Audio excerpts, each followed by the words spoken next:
Hello everyone, welcome to our channel where we learn science in the simplest way. Today we are starting with a new chapter of class 8, reaching the age of adolescence. तो इस chapter में हम adolescence, puberty इन सब के concept के बारे में study करेंगे. ठीक है, तो सबसे पहले देखो कि एडोलेसेंस क्या होता है. तो देखो एडोलेसेंस ना एक ऐसा फेस होता है, एक ऐसा स्टेज होता है आपकी लाइफ का जब आपकी जो बॉडी होती है वो चाइल्डहुड से एडल्टहुड में जा रही होती है. ठीक है, तो देखो जब आप ना चाइल्डहुड से एडल्टहुड में जा रहे होते हो ना, उसके बीच में जितने भी आपकी बॉडी में चेंजेस आते हैं, ठीक है, उन सारे चेंजेस को हम क्या बोलते हैं, एडोलेसेंस बोलते हैं. मतलब उस पूरे टाइम पीरियड को हम क्या बोलेंगे, एडोलेसेंस बोलेंगे. ठीक है, कब, जब आपकी जो बॉडी होती है एडल्टहुड में क्या हो रही है, ट्रांसफॉर्म हो रही है. ठीक है, तो ये एडोलेसेंस ना एक तरीके का ट्रांसफॉर्मेशन फेज होता है. ठीक है, जब आपकी बॉडी में बहुत सारे चेंजेस आ जाते हैं, ठीक है, वो सब.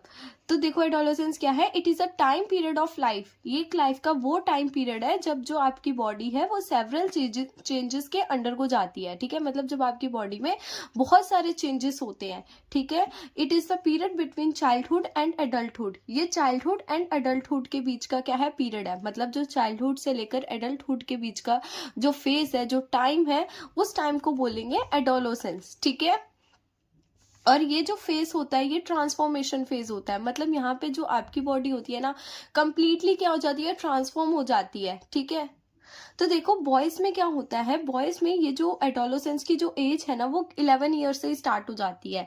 ठीक है, बॉयज में एडोलेसेंस की जो एज है, मतलब उनकी जो बॉडी में चेंजेस आने लगते हैं ना, वो 11 ईयर से आते हैं.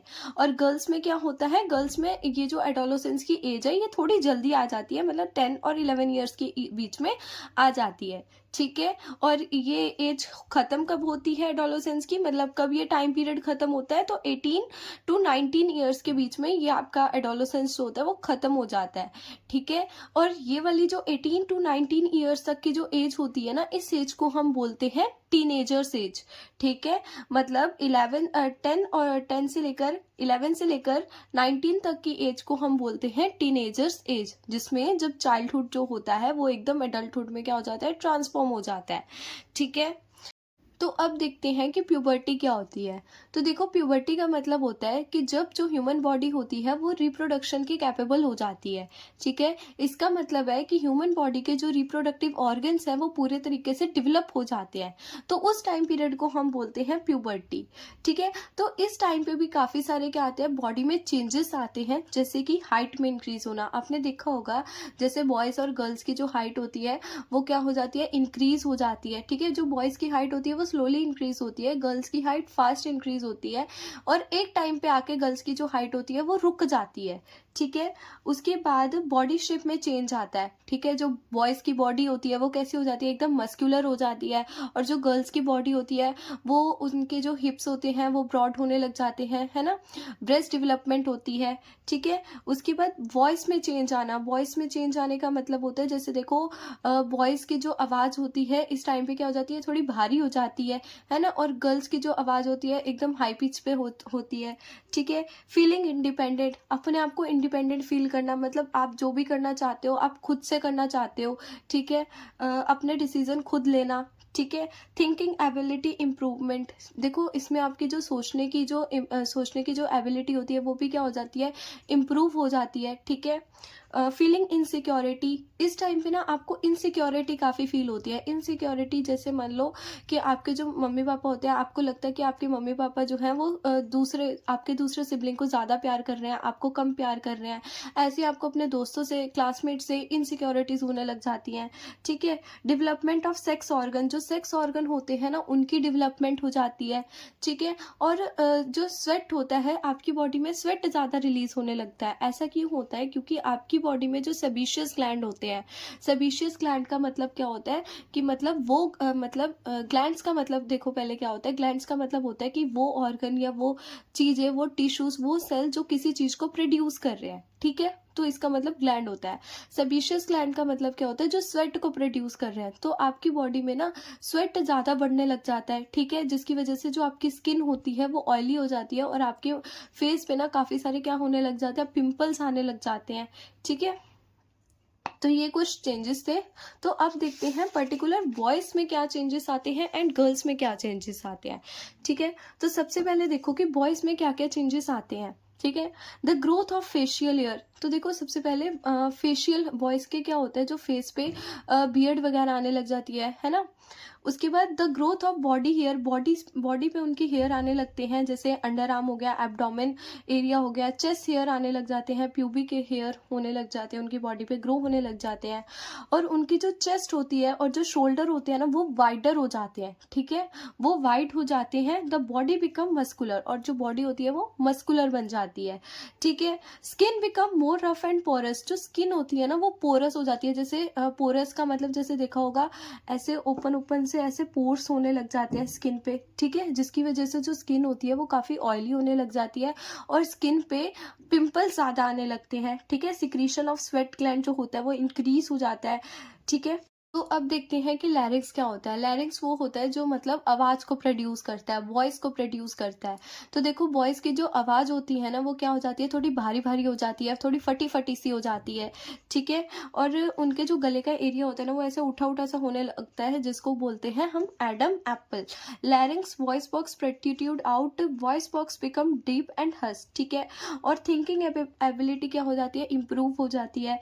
इनसिक्योरिटी की फीलिंग आने लगती है इस टाइम पे। ठीक है, तो अब देखो कि गर्ल्स में क्या क्या चेंजेस आते हैं। ठीक है, ड्यूरिंग द प्यूबर्टी एडोलेसेंस। तो देखो उनकी बॉडी शेप में चेंज आता है। बॉडी शेप में चेंज आने का मतलब, जैसे बॉयज़ में क्या हो रहा था, उनकी जो बॉडी है वो मस्कुलर हो रही थी। ठीक है, चेस्ट उनकी वाइडर, चेस्ट शोल्डर उनके वाइडर हो रहे थे। तो यहाँ पे क्या होगा, हिप्स बिकम वाइडर। गर्ल्स में जो हिप्स होंगे वो क्या होंगे, वाइड हो जाएंगे, और जो बॉडी होगी ना वो राउंडर हो जाएगी। ठीक है, increase activity of sweat and sebaceous gland. यहाँ पे भी क्या होगा, जो बॉडी में स्वेट ज़्यादा रिलीज होगा, सेबेशियस ग्लैंड ज़्यादा स्वेट को रिलीज करेंगे, जिसकी वजह से जो स्किन होगी वो काफ़ी ज़्यादा ऑयली रहने लगेगी और स्किन पे काफ़ी सारे पिंपल्स आने लगेंगे। ठीक है, यहाँ पे क्या होगा, जो वॉइस रिमेन सॉफ्ट। जो वॉइस होगी ना वो सॉफ्ट रहेगी, और वॉइस की जो पिच होगी ना वो क्या हो जाएगी, हाई हो जाएगी। ठीक है, ओवरीज इनलार्ज हो जाएंगी और वो एग रिलीज करना स्टार्ट कर देंगी। ठीक है, थिंकिंग एबिलिटी क्या होगी, इम्प्रूव होगी, और इनसिक्योरिटी की फीलिंग बढ़ती जाएगी इस टाइम पे। ठीक है, उसके बाद देखो सेकेंडरी सेक्सुअल कैरेक्टर्स क्या होता है। सेकेंडरी सेक्सुअल कैरेक्टर्स का मतलब क्या होता है, ये वो फिजिकल चेंज होते हैं। ठीक है, जो प्यूबर्टी के टाइम पे होते हैं, जिससे हम पता लगा सकते हैं, हम एक बॉय और एक गर्ल के बीच में डिफ्रेंशिएट कर सकते हैं। ठीक है, मतलब सेकेंडरी सेक्सुअल कैरेक्टर्स वो फिजिकल चेंजेस होते हैं जो प्यूबर्टी के टाइम पे होते हैं। ठीक है, जिससे हम क्या कर सकते हैं, एक बॉय और एक गर्ल में डिफ्रेंशिएट कर सकते हैं। ठीक है, तो देखो सबसे पहले बॉयज़ में ऐसा क्या होता है, बॉयज़ में फेशियल हेयर होते हैं, मतलब बॉयज़ की जो बॉयज़ के फेस पे बियर्ड आने लगती है, मुस्टैचेस आने लगती हैं। ठीक है, जिससे हम पता लगा सकते हैं कि वो क्या है, बॉय है। ठीक है, उसके बाद बॉयज़ की चेस्ट पे क्या होने लगते हैं, हेयर ग्रो होने लगते हैं। ठीक है, उनकी जो आवाज़ होती है वो क्या हो जाती है, भारी हो जाती है। गर्ल्स में क्या होता है, गर्ल्स में ऐसे कौन से फिजिकल चेंजेस आते हैं जो डिफ्रेंशिएट करते हैं उनको बॉयज़ से। उनमें क्या हो जाती है, ब्रेस्ट डेवलपमेंट होती है। गर्ल्स में ब्रेस्ट डेवलपमेंट हो जाती है। उसकी जो आर्म पिट्स होती हैं, जेनाइटल एरिया होता है, प्यूबिक एरिया होता है, वहाँ पे हेयर ग्रो होने लग जाते हैं, और हिप्स वगैरह क्या होने लग जाते हैं, ब्रॉड होने लग जाते हैं। ठीक है, उसके बाद देखो हॉर्मोन्स, रोल ऑफ हॉर्मोन्स। अब हॉर्मोन्स का रोल क्या होता है इस टाइम पे। देखो हॉर्मोन, सबसे पहली बात देखो होता क्या है, हॉर्मोन्स का मतलब होता है कि ये वो केमिकल सब्सटेंसेस होते हैं जिनको एंडोक्राइन ग्लैंड प्रोड्यूस करते हैं। अब ग्लैंड का मतलब क्या होता है, ग्लैंड का मतलब जैसे हमने अभी देखा था, ग्लैंड का मतलब होता है कि कोई भी टिश्यू, कोई भी सेल, कोई भी ऑर्गन जो किसी चीज़ को रिलीज कर रहा होता है उसको हम क्या बोल रहे हैं, ग्लैंड बोल रहे हैं। ठीक है, तो हार्मोन ऐसे ग्लैंड्स होते हैं, सॉरी हार्मोन जो होते हैं ऐसे केमिकल सब्सटेंस होते हैं जिनको एंडोक्राइन ग्लैंड प्रोड्यूस करते हैं। ठीक है, और ये हार्मोन्स क्या करते हैं, ये हमारी ग्रोथ को भी कंट्रोल करते हैं। ठीक है, हमारी बॉडी में जितने चेंजेस हो रहे होते हैं, ठीक है, रिप्रोडक्शन इन सब में, इन सबको क्या करके रखते हैं, कंट्रोल करके रखते हैं। ठीक है, तो अब हम देखते हैं कि कौन कौन से हमारी बॉडी में ग्लैंड होते हैं और वो कौन कौन सा हार्मोन प्रोड्यूस करते हैं, उनके काम क्या होते हैं, और अगर वो प्रोड्यूस नहीं होंगे या अगर वो कम प्रोड्यूस होंगे तो उनकी वजह से हमें कौन कौन सी डिसीज हो सकती है। ठीक है, तो सबसे पहला आता है पिट्यूटरी ग्लैंड। पिट्यूटरी ग्लैंड कहाँ पे होता है? ये आपके ब्रेन के बेस पे होता है, ठीक है। पिट्यूटरी ग्लैंड जो होता है वो ग्रोथ हार्मोन को प्रोड्यूस करता है, ठीक है। पिट्यूटरी ग्लैंड जो होता है वो ग्रोथ हार्मोन को प्रोड्यूस करता है। अब देखो ग्रोथ हार्मोन का मतलब क्या है कि जो ग्रोथ को कंट्रोल करेगा। पिट्यूटरी ग्लैंड जो होगा वो ग्रोथ हार्मोन को रिलीज करता है, और ग्रोथ हार्मोन ना आपकी बॉडी की ग्रोथ को कंट्रोल करता है, ठीक है। और अगर ये वाला जो हार्मोन होगा अगर आपकी बॉडी में रिलीज नहीं होगा तो इससे क्या हो जाती है, डिसीज, ड्वार्फ जो होती है वो डिसीज होती नहीं है, बट इसकी डेफिशिएंसी से क्या होगी, बॉडी जो होगी एकदम छोटी ही रह जाएगी, ठीक है, जिसको ड्वार्फ बोलते हैं, ठीक है। उसके बाद आता है थायराइड ग्लैंड। थायराइड ग्लैंड क्या रिलीज करते हैं? थायराइड ग्लैंड थायरोक्सिन हार्मोन को रिलीज करते हैं, ठीक है। जो थायराइड ग्लैंड होते हैं वो थायरोक्सिन को रिलीज करते हैं, और ये मेटाबॉलिज्म को कंट्रोल करके रखते हैं। मेटाबॉलिज्म का मतलब जितने भी आपकी बॉडी में केमिकल रिएक्शंस हो रही हैं, कार्बोहाइड्रेट, फैट्स, ये सब आपकी बॉडी में जाके क्या होते हैं, डाइजेस्ट होते हैं, टूटते हैं, ठीक है। मतलब जितने भी आपकी बॉडी में केमिकल रिएक्शंस होती है ना, उन सारी केमिकल रिएक्शंस को कंट्रोल करता है थायरोक्सिन। अब ये जो थायरोक्सिन को ना प्रोड्यूस करवाने के लिए थायराइड ग्लैंड को चाहिए होता है आयोडीन, ठीक है। अगर आपकी बॉडी में आयोडीन की कमी हो जाएगी तो आपका ये हार्मोन रिलीज नहीं होगा, और अगर ये हार्मोन रिलीज नहीं होगा ना तो आपको डिसीज लग सकती है गॉइटर। गॉइटर का मतलब क्या होता है, जैसे जो नेक होता है ना, हमारा जो गला होता है एकदम स्वेल अप हो जाता है, सूज जाता है, ठीक है, तो उस डिसीज को बोलते हैं गॉइटर, ठीक है। उसके बाद आते हैं एड्रेनल ग्लैंड। एड्रेनल ग्लैंड क्या होता है? एड्रेनल ग्लैंड वो ग्लैंड होता है जो एड्रेनलिन हार्मोन को रिलीज करता है, ठीक है। एड्रेनल ग्लैंड क्या करता है? एड्रेनलिन हार्मोन को रिलीज करता है, और ये किस चीज में हेल्प करेगा? Help body to face stress, fear, ठीक है। मतलब जब भी आपकी बॉडी जो होगी वो एक स्ट्रेस सिचुएशन में होगी, ठीक है, फियर की सिचुएशन में होगी, मतलब जब आपकी बॉडी किसी डर की सिचुएशन में होगी, स्ट्रेस की सिचुएशन में होगी, तो उस वाले फेस में आपकी एड्रेनलिन हार्मोन जो होता है वो आपकी बॉडी को कंट्रोल करता है, उसमें हेल्प करता है। जैसे मान लो आपके सामने मान लो एकदम से कोई शेर वेर आ गया, ठीक है, तो आप क्या करोगे, वहां पे बहुत ज्यादा डर जाओगे, आपको बहुत ज्यादा स्ट्रेस हो जाएगा, ठीक है। उन सबको कंट्रोल करने के लिए एड्रेनलिन हार्मोन होता है, ठीक है। उसके बाद आते हैं पैनक्रियास। पैनक्रियास जो होता है वो इंसुलिन को प्रोड्यूस करता है, ठीक है। पैनक्रियास जो ग्लैंड होता है वो किसको प्रोड्यूस करेगा? इंसुलिन हार्मोन को प्रोड्यूस करेगा, और ये जो इंसुलिन होगा ना ये ब्लड के शुगर लेवल को कंट्रोल करके रखेगा, ठीक है। और अगर देखो अगर इंसुलिन की कमी हो गई, ठीक है, अगर इंसुलिन की बॉडी में डेफिशिएंसी हो गई तो क्या हो सकता है? डायबिटीज हो सकती है, मतलब जो शुगर होती है ना वो वाली डिसीज हो सकती है। उसके बाद आते हैं टेस्टिस। टेस्टिस जो होती है वो टेस्टोस्टेरोन हार्मोन प्रोड्यूस करती है, जैसे हमने रिप्रोडक्शन इन एनिमल्स में भी पढ़ा था। जो टेस्टिस होती है वो टेस्टोस्टेरोन को प्रोड्यूस करती है, और ओवरीज जो होती है वो एस्ट्रोजन को प्रोड्यूस करती है। अब इनका काम क्या होता है? तो ये जो टेस्टोस्टेरोन होता है ये मेल कैरेक्टर्स को कंट्रोल करके रखते हैं, और एस्ट्रोजन फीमेल कैरेक्टर्स को कंट्रोल करके रखते हैं, ठीक है। तो अब देखते हैं कि मेंस्ट्रुएशन क्या होता है। तो देखो जैसे कि हमने फीमेल रिप्रोडक्टिव सिस्टम में पढ़ा था कि फीमेल रिप्रोडक्टिव सिस्टम में वन पेयर ऑफ ओवरी होती है, ठीक है। अब इन ओवरी में क्या होता है? इन ओवरी में एग की फॉर्मेशन होती है, ठीक है। और हर मंथ क्या होता है? एक ओवरी में से एक एग जो होता है वो रिलीज होता है और वो फैलोपियन ट्यूब में चला जाता है, ठीक है। और अगर तो जो स्पर्म होता है वो फीमेल बॉडी में आता है तो ये जो एग होता है वो क्या हो जाता है? फर्टिलाइज हो जाता है, ठीक है। और वो फर्टिलाइज्ड एग से जाइगोट बन जाता है जो फर्दर जाके यूट्रस की वॉल पे स्टिक हो जाता है, ठीक है, जहां पे क्या होती है? यूट्रस में बेबी की फिर डेवलपमेंट होती है, ठीक है। तो यूट्रस भी ना अपने आप को हर मंथ प्रिपेयर करके रखता है कि वहां पे जो जाइगोट होगा वो आएगा, स्टिक हो जाएगा, ठीक है। तो यूट्रस की जो वॉल होती है ना वो काफी ज्यादा थिक हो जाती है, स्पॉन्जी हो जाती है बेबी की डेवलपमेंट करवाने के लिए, ठीक है। तो देखो अब ये तो केस था फर्टिलाइजेशन का, मतलब अगर आपकी बॉडी में जो एग है वो फर्टिलाइज हो गया, ठीक है। बट अगर जो है स्पर्म बॉडी में आया ही नहीं, जो स्पर्म है वो फीमेल बॉडी में आया ही नहीं, तो ये जो एग होगा ना वो अनफर्टिलाइज रहेगा, ठीक है।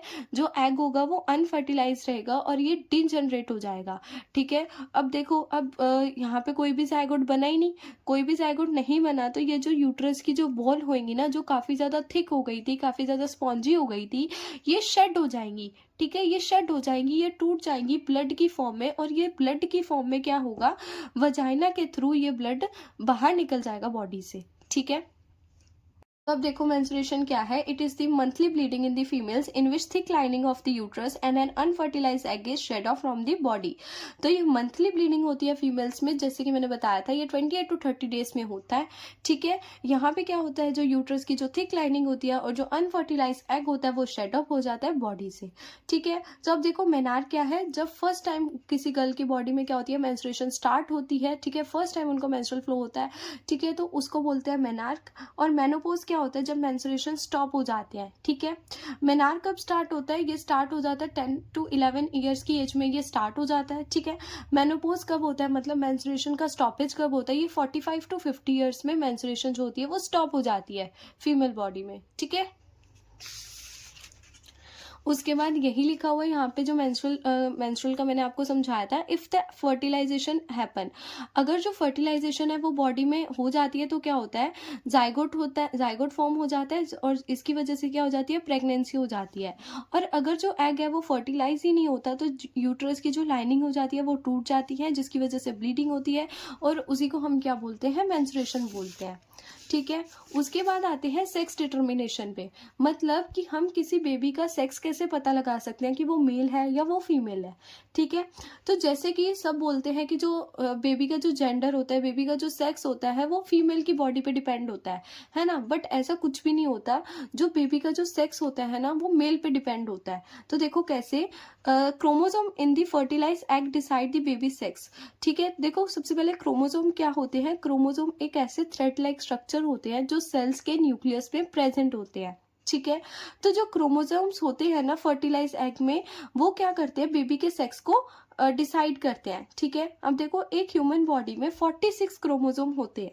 46 क्रोमोसोम एक ह्यूमन बॉडी में होते हैं. ठीक है, और जिसमें से जो 44 क्रोमोसोम होते हैं वो ऑटोसोम्स होते हैं, जो कि क्या डिसाइड करते हैं, ग्रोथ डिसाइड करते हैं, आपकी आंखों का कलर कैसा होगा, आपके बाल कैसे होंगे, मतलब ये सब चीजें डिसाइड करते हैं.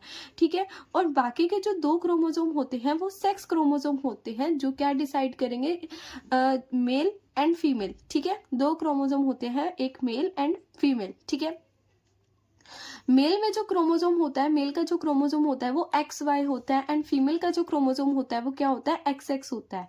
ठीक है, जैसे कि हमने रिप्रोडक्शन वाले चैप्टर में पढ़ा था, जो स्पर्म होता है, स्पर्म के जो हेड होता है ना, स्पर्म के हेड में क्रोमोसोम प्रेजेंट होते हैं, X chromosome and Y chromosome. ठीक है, और अगर तो जब जो स्पर्म होता है ना वो फीमेल बॉडी में जाके एग से फ्यूज करता है, तो जब तो जो एग होता है वो स्पर्म से फ्यूज करता है, Y वाले स्पर्म से फ्यूज करता है, तो वो XY क्रोमोसोम बना लेता है.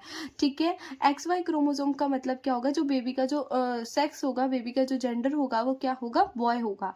ठीक है, उसके बाद अगर तो जो एग है वो X वाले स्पर्म से फ्यूज करता है, मतलब जो X वाला स्पर्म होता है जब वो फ्यूज करता है एग से, तो वो गर्ल की प्रोडक्शन होती है. ठीक है, इसका मतलब जो बेबी का जेंडर होगा वो क्या होगा, गर्ल होगा. ठीक है, तो इसीलिए जो सेक्स होता है बेबी का वो डिपेंड करता है मेल पे. ठीक है, तो अब चलते हैं इस चैप्टर के लास्ट टॉपिक पे, जो कि क्या है, रिप्रोडक्टिव हेल्थ. तो देखो आप अपनी रिप्रोडक्टिव हेल्थ को कैसे मेंटेन करके रख सकते हो. तो देखो सबसे पहले आप बैलेंस डाइट ले सकते हो. बैलेंस डाइट का मतलब आप वो सारी चीज़ें खाओ जिनसे आपकी बॉडी को न्यूट्रिएंट्स मिले.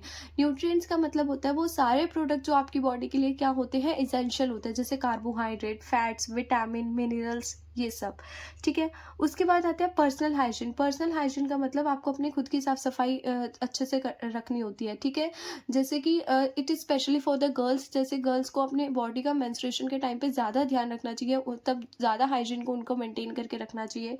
ठीक है, देन आता है फिजिकल एक्सरसाइज. फिजिकल एक्सरसाइज का है जैसे कि आपको रोज़ एक्सरसाइज करनी चाहिए. ठीक है, योगा करना चाहिए, मेडिटेट करना चाहिए, जिससे जो आपकी बॉडी है वो एकदम सही रहे. ठीक है, एंड से नो टू ड्रग्स. आपको कभी भी ड्रग्स नहीं लेनी चाहिए. जैसे आपको आपके फ्रेंड्स भी फोर्स कर देते हैं कि हाँ एक बार को ये ड्रग्स ले लो, बट ऐसा कभी नहीं आपको करना चाहिए. ठीक है, अवॉइड मिथ. उसके बाद सारे के सारे जो मिथ होते हैं, ठीक है, उनको अवॉइड करना चाहिए. मिथ जैसे मान लो सारे बोलते हैं कि जो गर्ल्स होती है, गर्ल्स को मेंस्ट्रुएशन के टाइम पे किचन में काम नहीं करना चाहिए. ठीक है, ऐसा कुछ भी नहीं होता है. ठीक है, बस गर्ल्स को अपना पर्सनल हाइजीन का मेंस्ट्रुएशन के टाइम पे थोड़ा ध्यान रखना होता है. बाकी ऐसा कुछ नहीं होता कि गर्ल्स को मेंस्ट्रुअल टाइम पे जो होता है किचन में काम नहीं करना होता, ऐसा कुछ भी नहीं होता. वो गर्ल्स जो होती है वो सारी की सारी चीज़ें कर सकती है. ये सब जो होते हैं ये मिथ होते हैं. ठीक है, जिनको अवॉइड करना चाहिए। ठीक है, तो ये आपके चैप्टर का था लास्ट टॉपिक। इसी के साथ आपका जो चैप्टर होता है वो ख़त्म होता है।